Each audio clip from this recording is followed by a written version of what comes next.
Bonjour Zitonomis, bienvenue dans une vidéo au format court. Je vais vous présenter une nouvelle intégration de SASI ESP Home Total Count. Ça va vous permettre de faire des statistiques locales au sein même de votre ESP32, compter par exemple le nombre d'événements, typiquement l'état on d'un binary sensor, mais pas que. Donc, comment on utilise ça? Eh bien, avec ce genre de template, voici le pseudocode. Alors, il va falloir aller chercher le code au travers d'external components, le source de total count qui est pointé ici par la chaîne substitution. Alors, le time, on va en parler dans un petit moment, mais déjà, le corps de base, l'objet de base, c'est total count. Et donc, vous mettez un tiret, vous mettez l'identification ESP-HOM de ce total count, le binary sensor qui sera utilisé pour intégrer, pour compter le nombre d'événements à l'état on, par exemple, par défaut, la restauration de ce compteur s'il y a une coupure de l'ESP32, l'état initial et le pas d'incrément, bon, de 1 par défaut, mais vous pouvez décompter par exemple, c'est-à-dire que vous pouvez, au bout de 5 passages devant un capteur, vous pouvez déclencher une alarme par exemple, un truc de fou, donc vous mettez -1.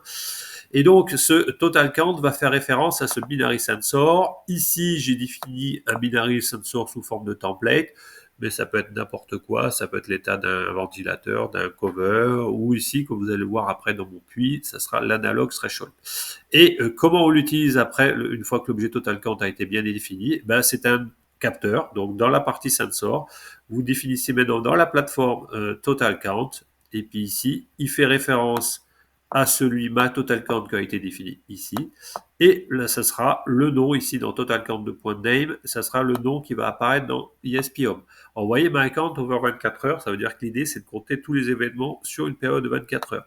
Et donc, ça veut dire qu'à minuit, par exemple, il va falloir le remettre à zéro, ce compteur. Et comment on fait ça? Ben, avec un objet time, blablabla, et vous sur une automatisation sur l'événement on time, et à 23h59, qu'est-ce qu'on fait?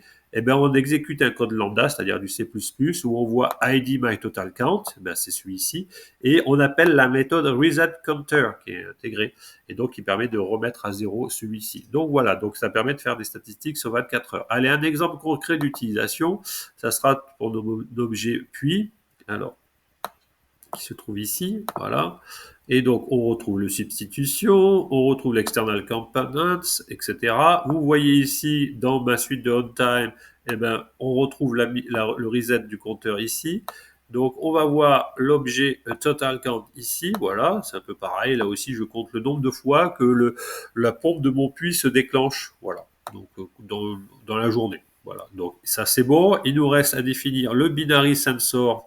Alors le binary sensor, il doit être un peu en bas, voilà. Vous voyez ici, pour moi, c'est un analog threshold, et donc ça veut dire que dès que la puissance de la pompe dépasse, par exemple, entre 1000 et puis redescend à 100 watts, voilà, et ben je suis à l'état on.